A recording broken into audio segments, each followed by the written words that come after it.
नमस्कार सभी को, गुड इवनिंग टू ऑल। आज के संभाषा के सत्र में आज का हमारा टॉपिक रहेगा, जैसे कि बहुत ही ज्यादा महिलाओं में आजकल कैंसर का प्रमाण बहुत ज्यादा बढ़ा है। हर 8 महिला में से या 10 महिला में से हर 1 से 3 महिलाओं को ये कैंसर बाधित करता है। और कैंसर की ट्रीटमेंट चलती है तो बड़ी मतलब एक प्रकार से डिप्रेशन, एंजाइटी और न जाने कितने सारे एक्चुअली कैंसर ये कफ जनित ही माना है। अगर आप इसका हेतुओं का विचार करेंगे तो उसमें वात प्रकोप भी है, कहीं ना कहीं जो एंजाइटी, स्ट्रेस लेवल, जागरण, जो भी सारे रजोगुण बढ़ाने वाले हेतु है उसमें मधुर रस या कफ प्रधान आलसी जीवन शैली, इनएक्टिवनेस, ये भी सारे हेतु होते हैं। और कई बार इसमें जो इन्फ्लामेशन है, पित्त का प्रकोप, वहां पर भी यानी तीनों दोष, रक्त, मांस, चरक, सुश्रुत, सभी माधव निदान, सभी आचार्यों का विचार करेंगे तो अर्बुद या ग्रंथि, अर्बुद और ग्रंथि, ग्रंथि यानी थोड़ा सा एक लिमिटेड उसका ये रहेगा, अर्बुद यानी थोड़ा उसकी सिवियरिटी ज्यादा रहती है। अर्बुद एवं ग्रंथि के रूप में आयुर्वेद में कैंसर इस भयानक रोग का वर्णन किया है।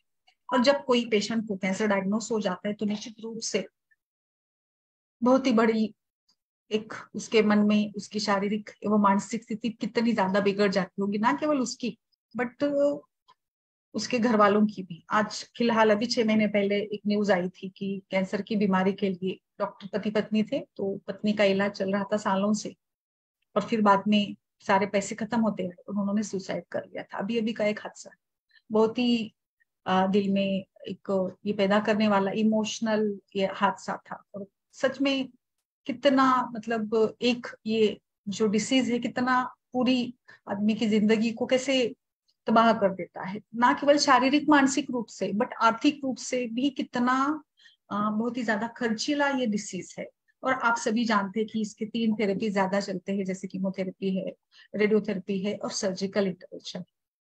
बिल्कुल आयुर्वेद में लिमिटेशन जरूर है but as a conservative treatment, और जहां पर कुछ स्टेजेस ऐसे होती है जहां पर बाकी सारे जो भी मॉड्यूल्स है वो भी काम नहीं कर सकते, वहां पर भी आयुर्वेद कुछ काम कर सकते हैं। हम लोग पंचकर्मा शोधन करके जो सेल्यूलर लेवल पर जो ग्रोथ, कैंसर यानी क्या, एक ग्रोथ है जो जिस जिस ग्रोथ के कारण स्पेसिफिक एरिया जो है बाधित हो जाता है, जहां जिस अवयव में भी ये हो सकता है निश्चित रूप से।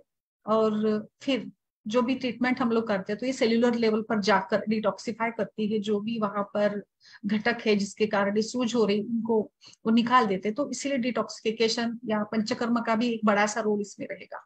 अलग अलग टाइप के कैंसर है बट सबसे ज्यादा जोरों पर है महिलाओं में ब्रेस्ट कैंसर का खतरा ज्यादा है। और ये खतरा ना केवल at the age of menopause, ऐसा नहीं है।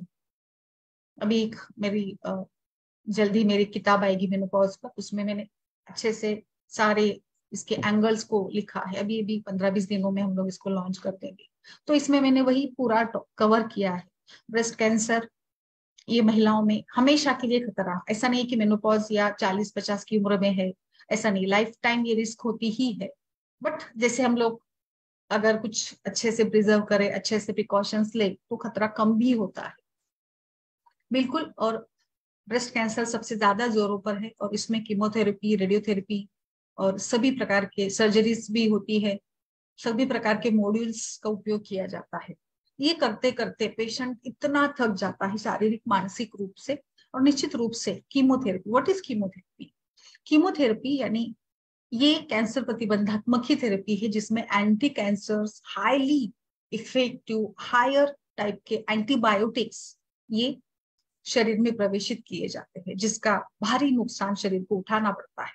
और हमने देखा किस प्रकार से ये हमारे हेयर फॉल यानी हेयर लॉस, फॉल नहीं कहूंगी मैं, हेयर लॉस से लेकर शरीर के हर सिस्टम पर किस प्रकार से प्रभावित करता है। और पेशेंट तो जैसे मैंने बताया कि पेशेंट की हालत गंभीर हो जाती है। और इन सब का सामना करते करते जैसे कीमो ये एक ट्रीटमेंट पार्ट है जिसमें हम अल्कलाइटिंग एजेंट्स है, स्टैंडर्डाइज्ड कुछ रेजिमेंट्स होते हैं उसको डाला जाता है। और ये स्पेसिफिक जो ड्रग्स होते हैं जिस प्रकार से जाकर सेल डिवीजन को रोकते हैं और या फिर इंड्यूस करते हैं डीएनए डैमेज को, which is why inhibition of DNA repair can augment chemotherapy. यानी एक प्रकार से माइटोसिस यानी सेल डिवीजन जो हो रहा है इसको इनहेबिट करना, उसको रोकने का काम ये कीमोथेरेपी वाले ड्रग्स करते हैं। जो भी ड्रग आप यूज करेंगे, हार्मोन्स रहेंगे, टारगेटेड थेरेपी रहेगी या सिस्टमेटिक थेरेपी रहेगी, ये जाकर ब्लड स्ट्रीम में जाकर जो भी एनाटॉमिकल लोकेशन है कैंसर का, जहां पर भी ग्रोथ हो रही है, जहां पर सेल डिवीजन हो रहा है, वहां पर जाकर उसको रोकने का काम ये ड्रग्स करते हैं। और निश्चित रूप से ट्रेडिशनली जो भी सारे साइटोटॉक्सिक एजेंट्स इसमें होते हैं जो सेल डिवीजन को इंटरफियर करते हैं यानी माइटोसिस को इंटरफियर करते हैं, ये जाकर कहीं ना कहीं कुछ रूप से हमारे शरीर में, डाइजेस्टिव ट्रैक्ट में, हेयर फॉलिकल में, देखिए ये सारे जो कीमोथेरेपी के ड्रग्स है जो कि डैमेज करते हैं हमारे नॉर्मल, वो तो सेल डिवीजन को रोक रहे, बट इसी के साथ कुछ नॉर्मल सेल्स को भी वो ये कर देते हैं, एंटीमाइटोटिक एक्शन उनका होता है। और इसी यानी लाइक सेल ये जो होते हैं बोन मैरो के सेल्स है, डाइजेस्टिव ट्रैक्ट के सेल्स है, हेयर फॉलिकल्स है, एंड फिर रिजल्ट आप सभी को पता है, हम सभी जानते हैं कि कैसे कैंसर के पेशेंट्स में हेयर लॉस होता है, एलोपेशिया होता है, और म्यूकोसाइटोसिस यानी inflammation of the digestive tract की लाइनिंग को कैसे वो बाधित करता है, फिर ब्लड सेल्स भी कम होते हैं। देखिए यही मैं बताना चाह रही हूँ कि कैसे कीमोथेरेपी का इफेक्ट शरीर पर होता है, जो सेल डिवीजन को तो रोकते हैं बट हमारे नॉर्मल सेल को भी डिस्ट्रॉय कर देते हैं। और इसके साथ कई सारे हर एक सिस्टम पर कुछ ना कुछ इसका इफेक्ट होता ही है। और बिल्कुल इसकी ओवर एक्टिविटी इम्यून सिस्टम को भी लोड कर देती है, और इसी प्रकार से बहुत सारे कॉम्प्लिकेशंस इसमें हो जाते हैं।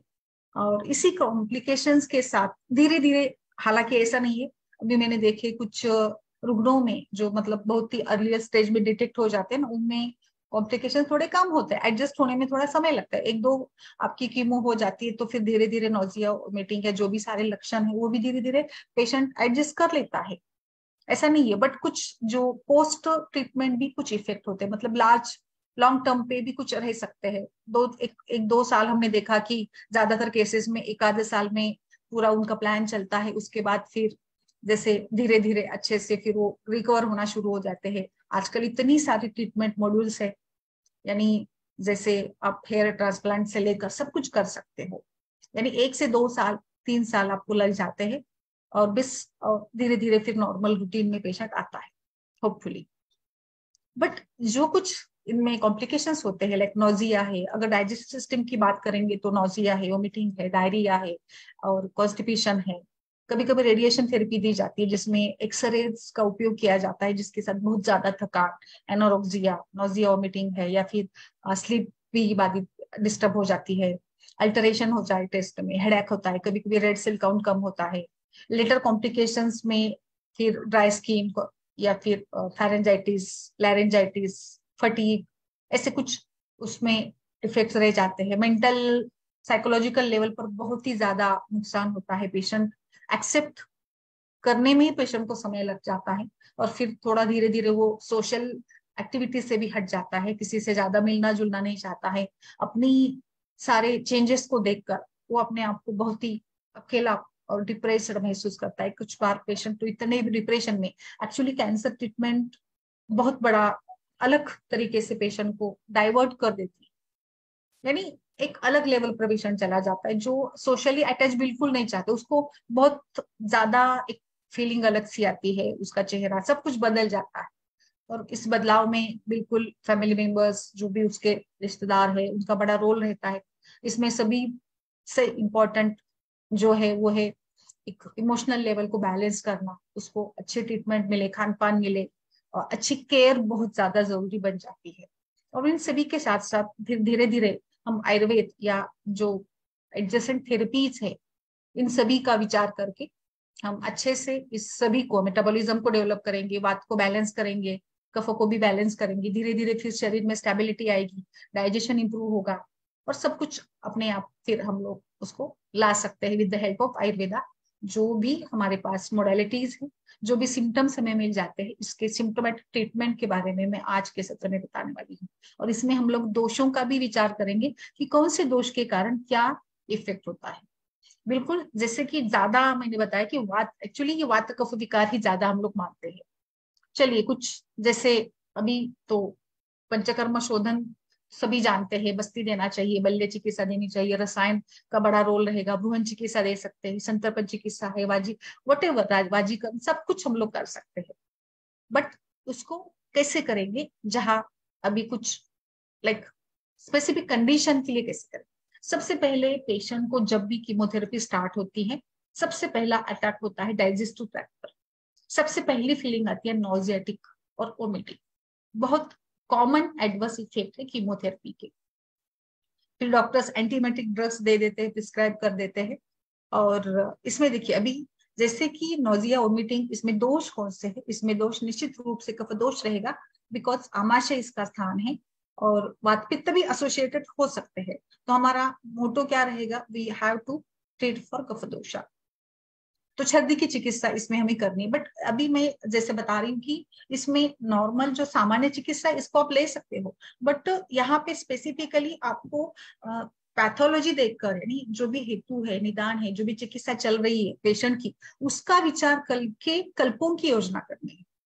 वैसे वमन वगैरह, विरेचन वगैरह ठीक है, बट पेशेंट उस कंडीशन में है क्या, उसका विचार हमें करना होगा। नहीं तो पेशेंट अगर एकदम अटैकिंग स्टेज में है तो वोमिटिंग तो हम लोग नहीं दे सकते, विरेचन करना भी ये नहीं होगा। हाँ, अब पूरा रिकवर हो चुका है फिर भी पेशेंट में नोजिया वोमिटिंग है, तो हम लोग लघु वमन या लघु विरेचन पर जा सकते हैं पित्तों को बैलेंस करने के लिए। But at the acute condition हम लोगों को ये नहीं करना चाहिए, ऐसे मुझे लगता है। तो क्या करेंगे, क्या यूज करेंगे जिसके साथ पेशेंट को भी इफेक्ट मिलेगा, और जो ट्रीटमेंट चल रही है उसको भी मोटिवेशन मिलेगा, उसको भी हेल्प हो जाएगी। तो निश्चित रूप से हमारे पास ऐसे कुछ द्रव्य विकल्प है। जैसे मैं सबसे पहले नाम लेना चाहूंगी शुंठी का।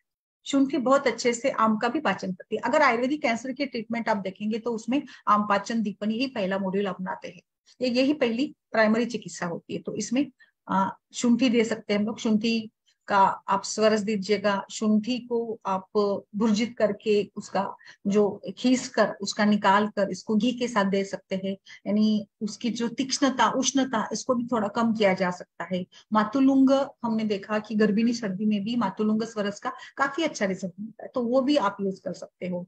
कार्डिमोम है, इलायची है, त्रिजात चूर्ण दे सकते हैं, जिसमें ये 3 जो मसाले डाले गए उनका कफ छेदन के लिए भी काम होगा, यानी वो आपको हेल्प करेंगे अर्बुद की चिकित्सा के लिए भी। फिर धनिया का पानी आप दे सकते हैं। लाजा का पानी में भिगो कर, लाया को पानी में भिगो कर उसका पानी स्मैश करके छान कर आप दे सकते हैं। इसमें थोड़ा सा आप गुड़ भी डाल सकते हैं, जिसके साथ तर्पण काम भी हो जाएगा और छर्दी भी कम। छर्दी अगर बहुत ज्यादा है तो पेशेंट कुछ खा नहीं सकता ठीक से, तो उसमें लाजा का मंड बनाकर या लाजा का पानी गुड़ डालकर भी आप दे सकते हो। फिर आप खाने में जैसे रेजिन्स होते हैं उनको भिगो कर दे सकते हो। 10-15 रेजिन्स भिगो कर पानी आप उसका देते हैं, तो वो भी सर्दी के लिए भी है। सर्दी हर माने गए हैं द्राक्षा, और एक प्रकार से उसका पोषण भी अच्छे से होता है। आमलकी का चूर्ण दीजिएगा शहद के साथ। फिर उशीर या चंदन का चूर्ण भी दिया जा सकता है, एक प्रकार से जो शीतलता लाने के लिए। आपको थोड़ा फॉर्मुलेशन अगर चाहिए तो इसमें मैं बताऊं आपको, त्रिजात का ऑलरेडी बताया चूर्ण, त्रिकटु चूर्ण भी दे सकते हैं। बिल्वादी लेह दीजिएगा, एक ओवरऑल बिल्व का अच्छा परिणाम होगा। ये जाकर गृहिणी पर भी काम करेगा, अमाशय पक्वाशय गृहिणी इन सभी पर काम करेगा। और सिंपल चाहिए तो एलादी वटी दीजिएगा, जिसको चूसने से कफ का हरण भी होता है, और एलादी वटी वैसे टेस्ट में भी काफी अच्छी होती है। जिन लोगों को इलायची खाना पसंद नहीं है, हम लोग उसमें द्राक्षा अवलेह या द्राक्षा रिष्ट भी दे सकते हैं। फिर गुड़ अदरक करके भी आता है, जो आई थिंक गुड़ अदरक वाली चाय तो सभी को वैसे पसंद आती है, तो वैसे ही गुड़ अदरक आप देते हो तो सर्दी, नोजिया एंड वोमिटिंग, इसके लिए आप ये मैं कीमोथेरेपी से वैसे आप कभी कहीं पर भी यूज कर सकते हैं, बट स्पेसिफिकली मैं बता रही हूँ अवस्था में भी आप इनका प्रयोग करेंगे तो कोई नुकसान नहीं। आमतौर पर ऐसे लगता है रुग्णों को कि जैसे एलोपैथी ट्रीटमेंट चल रहे तो हम लोग ये दे क्या, बट ऐसा कुछ नहीं है। आप इसको आराम से एडवाइस कर सकते हैं, बट मैं चाहूंगी कि ज्यादा तीव्र कोई भी औषधियों का प्रयोग ना करते हुए पेशेंट की शक्ति बल का विचार कर कर ही हमें यहाँ पर काम करना होगा। और निश्चित रूप से ये सारे, फिर आप लाइक अनार का रस दे सकते हैं 2-2 चम्मच, आप इसके साथ गुलकंद खाने को लगा सकते हैं। आप सिंपल सिंपल जो रेमेडीज है, आंवले का मुरब्बा है, अम्ल की रसायन है, ऐसे देंगे तो उसका एक रिजुनेशन लेवल, टिश्यू लेवल पर जो एक सेल्यूलर लेवल पर काम होना चाहता है वो अच्छे से हो जाएगा।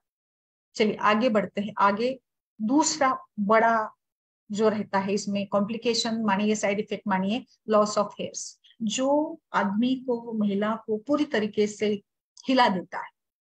Loss of hair, can you imagine the man और वुमन विदाउट हेयर? बहुत ही ये सोशल, अभी आजकल तो वैसे एक्सेप्टेंस बहुत ज्यादा है, उनके लिए बहुत ज्यादा कॉस्मेटिक्स अवेलेबल है, अलग अलग मॉड्यूल्स अवेलेबल है। आप दुकान में जाएंगे, सर्जिकल की दुकान में जाएंगे तो वहां पे आपको कैप्स मिलेंगी। आजकल तो हेयर के आपको सेट्स भी मिल जाते हैं पहनने के लिए, विग्स मिल जाते हैं, आप जो चाहते हो वो कर सकते हैं। But still it is very, क्या कहेंगे हम लोग, हार्ट टचिंग मोमेंट होता है। ऐसे अगर हेयर लॉस चालू हो जाता है तो पेशेंट बहुत ये होता है, उसको एक्सेप्ट करने में भी समय लग जाता है। इसमें अभी हमारा जैसे खालित्य पालित्य का विचार हमने किया, उसमें देखा कि पित्त का प्रकोप जाकर किस प्रकार से भाजप पित्त जाकर शीर स्थित वहां पर लोम कूपों को जाकर किसी बिगाड़ देता है, दुष्ट कर देता है, and that starts the hair fall. तो यहाँ पर हेयर लॉस है, जो मैंने अभी जैसे बताया कि जो ड्रग्स है वो जाकर नॉर्मल सेल को भी डिस्टर्ब कर देते हैं। इस हेयर लॉस के साथ अस्थिज अलग अलग भावों पर भी इसका इफेक्ट होता है। जैसे नेल्स, ब्रिटर नेल्स बढ़ जाती है, वीक हो जाते हैं नेल्स, नेल बेड में कभी कभी पेन भी होता है, नेल ग्रोथ भी कम होती है, और कभी कभी उसमें नेल्स, कुछ नाखून किसी किसी के गिर भी जाते हैं, इनमें कुछ मार्क्स भी डेवलप हो जाते हैं, कभी नाखून का कलर भी बदल जाता है, और क्यूटिकल जो होता है ना वो बहुत ही ड्राई और क्रैक्ड बन जाता है। तो ये आपको वात अस्थि का संबंध बताते हैं, वायु अस्थि आश्रय से संबंध, और किस प्रकार से यहाँ पर वात प्रकोप के साथ अस्थि धातु की भी विकृतियां मिलती है। तो ना केवल आपको हेयर में दृष्टि मिलेगी, हेयर फॉल मिलेगा, बट इसके साथ नाखून में भी दृष्टि होती है। और बिल्कुल जैसे मैंने बताया, वात और इसी के साथ पित्त की संप्राप्ति तो जरूर होती है। अभी इसमें वैसे तो पित्त के लिए विरेचन बताया है, बट जैसे मैंने बताया अगर पेशेंट कर सकता है, या पोस्ट ट्रीटमेंट, पोस्ट सारी केमोथेरेपी हो गई, रेडिएशन जो भी हो गया है, उसके बाद आप इसको हल्का विरेचन दे सकते हैं। इसमें ज्यादा बेस्ट ऑप्शन रहेगा नस्य, जो जाकर आपके नर्वस सिस्टम, एंडोक्राइन सिस्टम के लिए भी सूतनिंग इफेक्ट देने वाला होता है। तो आप नस्य बहुत अच्छे से कर सकते हैं। सिंपल गाय के घी का करिएगा, या आप पंचेंद्रिय वर्धन का कर सकते हैं। जैसे इसमें अलग आगे हम लोग बताएंगे ना, कि जैसे आई साइट हो या हियरिंग इम्पेयरमेंट्स भी होती है, तो बिल्कुल इस प्रकार से ये अच्छे से आपको नस्य के रिजल्ट्स बहुत अच्छे मिल जाएंगे इसमें। फिर बाकी आप जो भी हेयर ऑयल यूज करना चाहते हैं, इसमें मूर्धनी तेल का भी आप ऑयल थेरेपी, पीछू रख सकते हैं। और फिर भृंगराज, नीली, जो नील भृंगराज है, नीलकेरी तेल है, बहुत सारे तेल है, उनका भी प्रयोग हम लोग जैसे अप्लाई करना है, रूट्स पर करना, ये कर सकते हैं। आजकल बहुत सारे ट्रीटमेंट्स है, बट हम लोग, मुझे लगता है कि जैसे जैसे एक नेचुरल जो स्टेजेस होते हैं ना हेयर के, उसमें रिजनरेशन के एनायन कैटाइन वगैरह फेज 3 साइकिल्स होते हैं, उसके हिसाब से वो हेयर अपने आप धीरे धीरे आने लग जाते हैं। ऐसा नहीं है कि हेयर आते नहीं, आते हैं, बट उनको आने के लिए जैसे अस्थिज भाव है तो अस्थि का पोषण ज्यादा जरूरी है। तो आप अस्थि मज्जा पाचक का प्रयोग कर सकते हैं। आप अस्थि का पोषण करिए, अस्थि पोषक वटी, या जैसे गोंद है, गोंद को आप भुर्जित करके घी के साथ खाने को दे सकते हैं। खाने वाली गोंद जो होती है, आपको जो भी, और हटजोड़ करके है, वो सारे आप सभी को बताए कि कैसे यहाँ पर हम लोग अस्थि पोषक द्रव्यों का प्रयोग कर सकते हैं। फिर आपके पास रसायन कल्पना है, जिसमें ब्राह्म रसायन दीजिएगा, अम्ल की रसायन, नसीय रसायन, जैसे कुछ आप मेडिकेटेड घी भी पाना करवा सकते हैं, जैसे गूगल तिक्त घृत है। बेस्ट आपको रिजल्ट आएगा। एक तो पेशेंट का शरीर में जो भी रुक्षता है, ड्राई अप होता है, वात प्रकोप है, तो उसके लिए भी ये इंपॉर्टेंट रहेगा। और एक अच्छे से आपको गूगल तिक्त कषाय देते हैं, तो दीपन, पाचन, तिक्त रस जो कफ के लिए भी अच्छा है, पित्त का भी शमन करेगा, और इसमें घृत डाला गया है तो वात के लिए भी ये अच्छा बन जाता है। आमलकी वगैरह सारे इसमें कंटेंट्स, भृंगराज, ब्राह्मी है, मेथिका वगैरह भी होता है। तो ये सारा कुछ आप इसमें दे सकते हो। अभी नेल का मैंने जो बताया, नाखून की जो दृष्टि होती है, nail deformities are similar to both deformities, यानी अस्थि धातु दृष्टि के कारण यहाँ पर नख भी दुष्ट हो रहे हैं। तो इसमें जैसे आइडियली विरेचन है, इसके साथ तिक्त घृत, कोई भी पंचतिक्त, महातिक्त, गुगुल तिक्त, पंचगव्य, अस्थि व स्त्रोतस दृष्टि को कैसे ट्रीट करेंगे उसका विचार करके हमें यहाँ पर लाइन ऑफ ट्रीटमेंट को फॉलो करना है। निश्चित रूप से जैसे बाल आने में भी समय लगता है, वैसे नाखून आने में भी समय लगेगा, but it will work. Panchatikta group के कोई भी द्रव्यों का आप घृत बनाकर भी दे सकते हैं। नल परमादि वगैरह गण के हैं जो बहुत अच्छे से ब्रिटल नेल के लिए काम करते हैं। इसमें गूगल का बड़ा रोल रहेगा क्योंकि गूगल अस्थि धातु पर बहुत अच्छा काम करता है। आप तिक्त गुण की बात कर रहे थे, तिक्त रस भी अस्थि पोषण करता है, तो नीम वटी या नीमबादी काढ़ा बनाकर दे सकते हैं। फिर नीम में आप पटोल डालिएगा, अरगमत डालिएगा, खदीर डाल सकते हैं। ऐसे फॉर्मुलेशंस भी आप उसमें यूज कर सकते हैं। पंचतिक्त गूगल, घृत गूगल की टैबलेट मिलती है, उसका प्रयोग करिएगा। सिंपली त्रिफला गूगल भी दे सकते हैं। तिक्त घृत, तिक्त कषाय मिल जाता है। फिर आरोग्यवर्धिनी है हमारे पास, मधुस्नोही रसायन है, आप आरोग्यवर्धिनी के साथ गंधक रसायन का भी प्रयोग कर सकते हैं। ऐसे तिक्त, कषाय और घृत यानी स्नेह और तिक्त ऐसे मिलाकर जो कॉम्बिनेशन से आयुर्वेद के, उन सभी का प्रयोग करेंगे तो आपको अस्थि धातु का पोषण यानी बाल आने के लिए एवं नाखून की जो भी समस्या है उनके लिए भी आपको आराम पड़ जाएगा, यानी पेशेंट की इंप्रूवमेंट उनके लिए भी हो जाती है। तो ये मेजर 2 कॉम्प्लिकेशन कॉमनली होते ही है विद द कीमोथेरेपी ट्रीटमेंट्स। तो इसमें और भी कुछ विचार किया जा सकता है। जैसे मैंने गंध तेल की बात की थी, मैं हमेशा से बताती हूँ ना किस प्रकार से अस्थि धातु की विकृतियों के लिए हम गंध तेल जैसे इसका उपयोग कर सकते हैं। फिर आप जैसे इसमें वासा का भी कुछ कल्प अगर यूज करना चाहते हैं, वास घृतक है, वासा का घृतक भी बनाकर उसका भी उपयोग किया जा सकता है। तो अस्थि धातु का पोषण ज्यादा से ज्यादा हो, ऐसे सभी जो सारे द्रव्य है, इन सभी द्रव्यों का उपयोग यहाँ पर किया जा सकता है। इसी के साथ साथ जो जैसे हमारे पास अगला वाला जो ये है कॉम्प्लिकेशन है, उसमें आता है स्किन चेंजेस।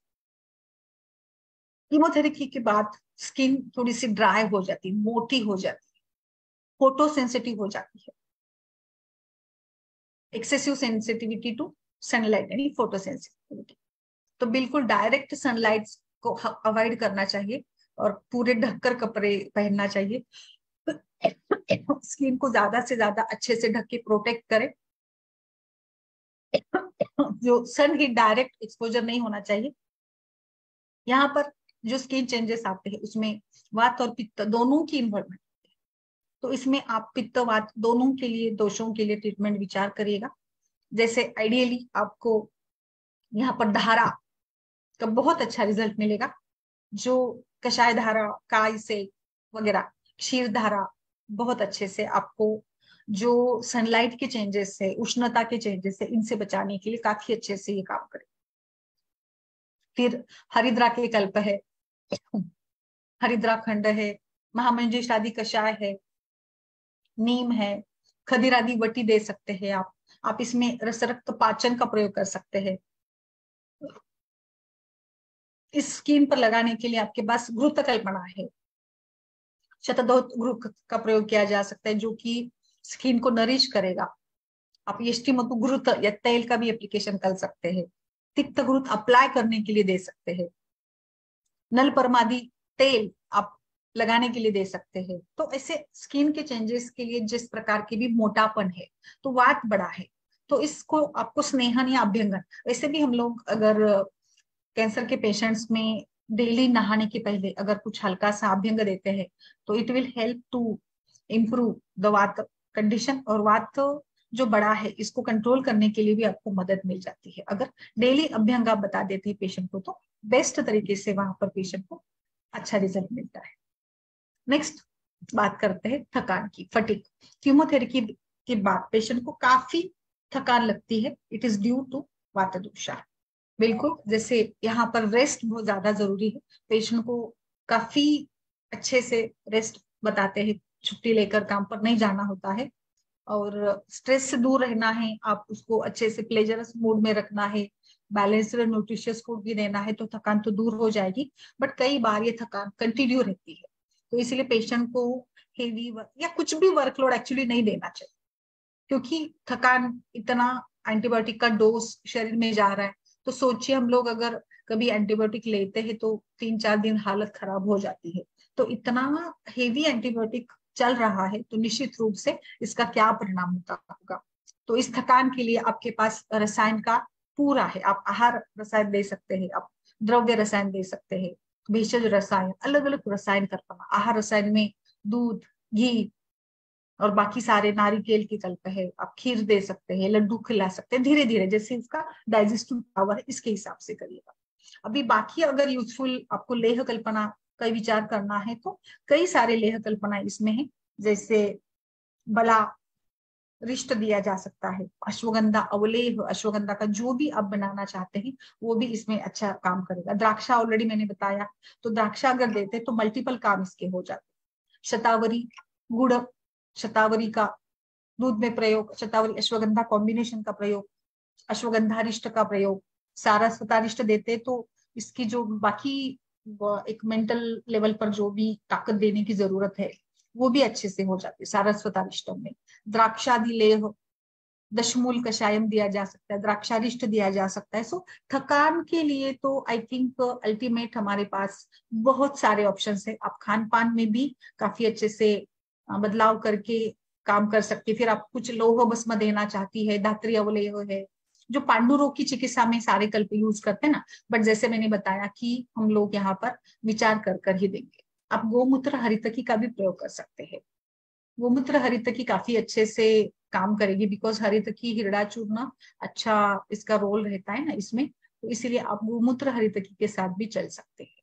तो ओवरऑल थकान के लिए मुझे लगता है कि कल्प तो ठीक है, बट आहार का बड़ा रोल रहेगा थकान भगाने के लिए। आपको बहुत अच्छे से आहार पर ध्यान देगा होना, यानी गर्म ताजा भोजन खिलाना, दिन में 3-4 बार उसको थोड़ा थोड़ा पकाकर, जैसे भी उसको जो भी चाहिए होता है, मसल बिल्ड करने के लिए, मांस धातु को बढ़ाने के लिए धीरे धीरे मांस रस का प्रयोग कर सकते हो, आप दूध का प्रयोग कर सकते हो, शिरपा कल्पनाओं का प्रयोग कर सकते हो। अश्वगंधा घृत बहुत अच्छे से एनहान करता है, तो घृत कल्पना और ashwagandha itself having a anti-tumor property। तो अश्वगंधा या शतावरी में भी कुछ प्रॉपर्टीज है जो इस प्रकार से स्ट्रेंथ बिल्डिंग होती है। तो इन ऐसे द्रव्यों का प्रयोग करिए कि जो मसल टोन भी बढ़ाए, मसल स्ट्रेंथ भी बढ़ाए और थकान को भी दूर करे। थकान ये एक प्रकार से दुर्बलता है, कृशता की तरफ है। थोड़ा सा वेट लॉस होता है, बहुत ज्यादा तो नहीं, बट थोड़ा वेट लॉस इसमें होता है। अगर आपने अर्ली डिटेक्ट कर लिया तो ज्यादा वेट लॉस नहीं होता। लेटर स्टेज में वेट लॉस ज्यादा होता है, बट अर्लियर स्टेज में इतना ज्यादा वेट लॉस नहीं होता है। So we can deal it. तो इसको बढ़ाने के लिए तो मुझे लगता है घर का जो भी खान पान है वो ज्यादा सबसे बेस्ट रहेगा। फिर इसमें आपको जैसे मैंने बताया ये सारे विकल्प भी है। हरिद्रा का भी काफी अच्छे से इसमें रोल भी रहता है, और एंटी कैंसर प्रॉपर्टीज भी इसमें होती है, तो वो भी दिया जा सकता। त्रिफला भी बेस्ट है, जो सभी प्रकार के काम करेगा, शमन भी करेगा दोषों का, और ओवरऑल स्टेमिना वगैरह बढ़ाने के लिए भी इसका बहुत अच्छे से इफेक्ट। अवलेह कल्पना, जो भी अवलेह है आपके पास, यष्टि मधु, गुरुचि, अश्वगंधा, आम्लकी, इन सभी अवलेहों का आप जरूर विचार करिएगा। जो एक प्रकार इसके ऊपर रिसर्चेस भी हुए अवलेह कल्पना के ऊपर, कीमोथेरेपी चलते समय, रेडियोथेरेपी चलते समय भी इसका उपयोग किया गया था और बहुत अच्छे से उसके रिजल्ट मिले थे। एक बड़े अस्पताल में ये रिसर्च चला था जिसमें कार्सिनोमा पेशेंट्स में रसायन अवलेह का उपयोग किया था, और इस रसायन अवलेह को बनाने के लिए उन्होंने आम्लकी, अश्वगंधा, गुरुचि, यष्टि मधु ऐसे द्रव्यों का प्रयोग किया था। तो इस प्रकार से आई थिंक मैं आधा ही आज के सेशन में लेती हूँ, फिर कल नेक्स्ट सेशन में बाकी सारे लक्षणों पर विचार करेंगे। अभी मैं आप सभी से सुनना चाहूंगी कि आपका इसमें क्या अनुभव है और आप क्या सोचते हैं। आप, आपका विचार क्या है कि किस प्रकार से हम इस कॉम्प्लिकेशंस को रिलीव कर सकते हैं। बोलिए मैम। नमस्ते। अर्चिया जी, मंदाकिनी जी, शुभ्रा जी, किसी का कुछ इसमें अनुभव, आप क्या विचार करेंगे, कैसे हमें इसके कॉम्प्लिकेशंस को मिनिमाइज करना है या कैसे डील करना है। कॉम्प्लिकेशंस तो होते ही है, होते रहेंगे, but how to minimize that.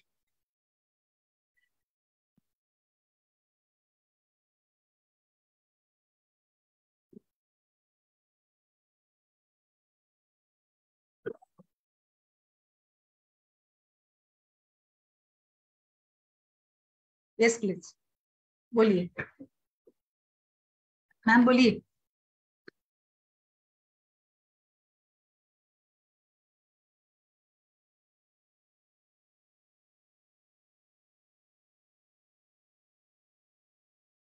ऐसा जरूरी नहीं कि आपके पास पेशेंट आए हो, आप आपका विचार भी प्रकट कर सकती है, किस प्रकार से विचार किया जाए इसमें। बोलिए मंदाकिनी जी, माधुरी जी, अर्शिया, कैसे विचार किया जाए।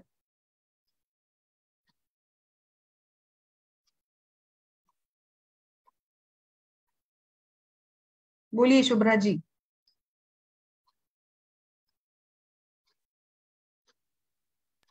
सपोर्टिव ट्रीटमेंट्स के रूप में कैसे विचार किया जाए। यस मैम, इसमें पित्तवात शामक की चिकित्सा करनी होगी, आपने तो सब बता ही दिया वैसे। हाँ वही हाँ, मेनली हमारा फोकस रहेगा कि पित्तवात का शमन हो। यस। यस और मैम। कुछ कुछ विकल्प जो अच्छे से काम करेंगे। एक्चुअली सब कुछ दे सकते हैं, बट जैसे मैंने बताया ना, उष्णता वाला नहीं देंगे हम लोग, हम्म। इसमें ज्यादा नहीं चलेगा ना उष्णता वाला। यस। यस मैम, शीती टाइप का देना पड़ेगा कुछ। हाँ, थोड़ा सा ना सिंपल वाला या मधुर गुण वाला देना पड़ेगा, हाँ।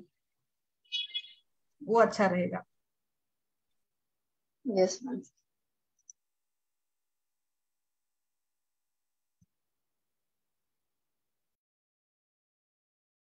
और बताइए, और कुछ complications ma'am hair hair case में तो आई थिंक वैसे ट्रीटमेंट अगर करेंगे तो ऑलरेडी आते ही है, आते नहीं है ऐसा नहीं है, बट फिर भी थोड़ा सा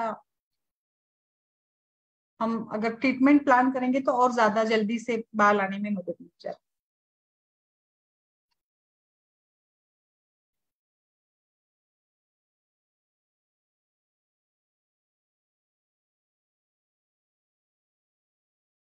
बिकॉज ये मुझे लगता है मेंटल लेवल पर ज्यादा इसका परिणाम बहुत ज्यादा होता है। फिर आप इसके साथ योगा, मसाज, रिलैक्सेशन थेरेपीज का भी प्रयोग कर सकते हैं, जो ज्यादा जरूरी है उनको, पेशेंट को ना रिहैबिलिटेशन बहुत ज्यादा जरूरी है।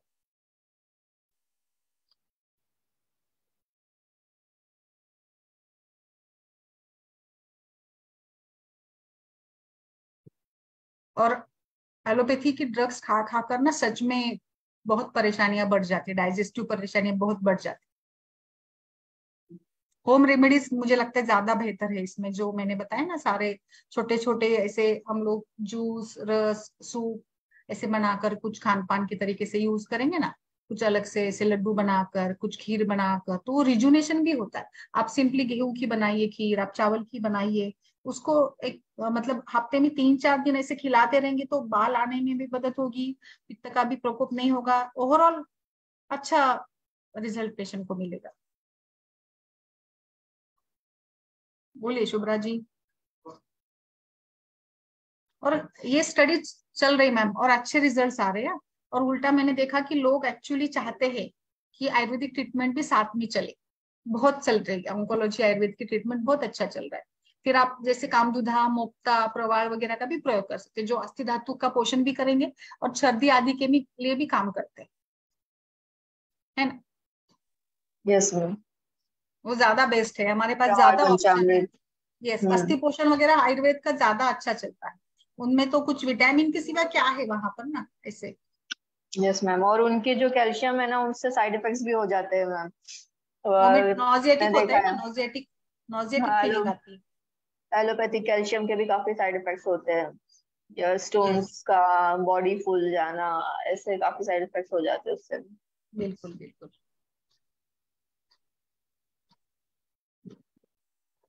मंदाकिनी जी बोलिए, आपका वो कल का केस था, कल भी डिस्कस करना रहेगा, बताइए थोड़ा कुछ आप। कल आपने डाला था ना कि पेशेंट को, आई थिंक वहां पे थोड़ा गलत हो गया कि आपने उसको फिर से इंड्यूस किया, वो नहीं करना चाहिए था। क्या केस था मैम, मैं कल नहीं थी। वो उन्होंने ग्रुप पे डाला था कि कुछ एक केस में उन्होंने ये किया था, ये था स्पॉटिंग हो रहा था, तो फिर उन्होंने ऐड कर दिया था उसको, तिल काढ़ा वगैरह ऐड कर दिया था। और फिर अच्छा। ज्यादा फिर बाद में पाचक वगैरह दिया था, तो फिर बाद में अभी स्पॉटिंग हो रही है, 15 दिन से हो रही है, ऐसे उनका ये था। तो मुझे लगा कि फिर बाद में सेकेंड टाइम उन्होंने जो ये किया था, इंड्यूस किया था, वो नहीं करना चाहिए था। ओके। ऐसे कुछ था केस।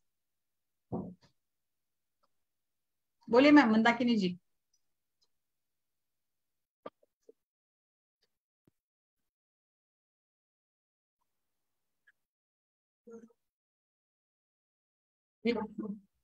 और किसी का कुछ विचार हो तो बोलिए।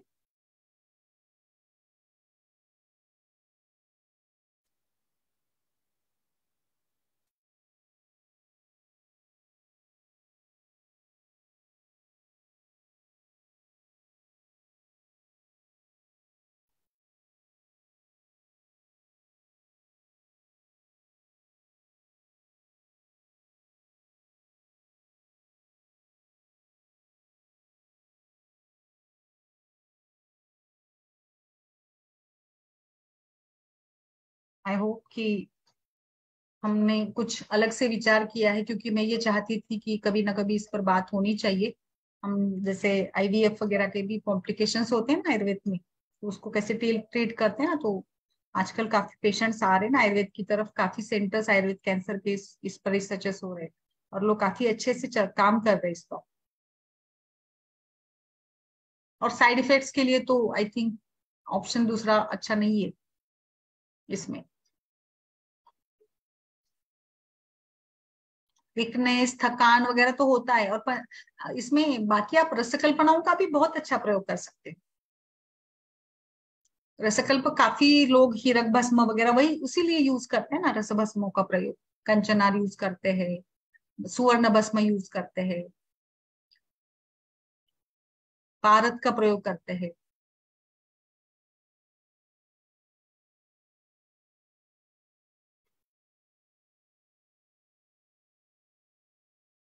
बच्चा चूर्ण भी दिया जा सकता है, जो गुगुल कल्प, पंचामृत लघु गुगुल का भी अच्छा रोल रहता है। यस, उनके पास शायद पेशेंट है ना। और किसी को कुछ विचार प्रकट करना है तो करिए प्लीज।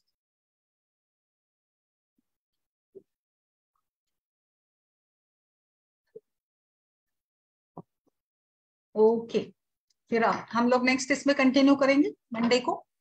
आधा अभी हमने कर लिया है, आधे कॉम्प्लिकेशंस को डिस्कस कर लिया, फिर नेक्स्ट सेशन में हम लोग आधे कॉम्प्लिकेशंस को डिस्कस करेंगे। ओके, चलिए फिर कल मिलते हैं। Okay ma'am. ओके शायद मैम, आप थैंक यू मैम। पेशेंट नहीं है तो, पेशेंट है तो आई थिंक। और अभी आज थोड़ा ये 2-3 दिन अभी दशहरे का भी है ना सीजन, तो सभी लोग बिजी भी है, इसलिए थोड़े कम लोग भी जुड़ रहे हैं। देवी का शाम के टाइम पे कुछ ना कुछ होता है ना, दांडिया ये वो सब कुछ चलता है, तो इसके कारण से भी कुछ लोग कम ही है। ठीक है, कोई बात नहीं। ओके।